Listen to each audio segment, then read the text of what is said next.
पोरीच्या लग्नाच्या आधी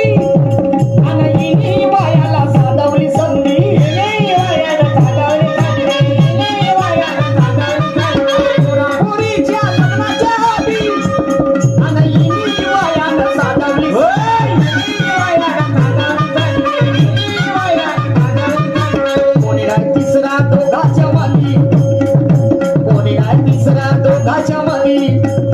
आणि पोहल्यावर बसला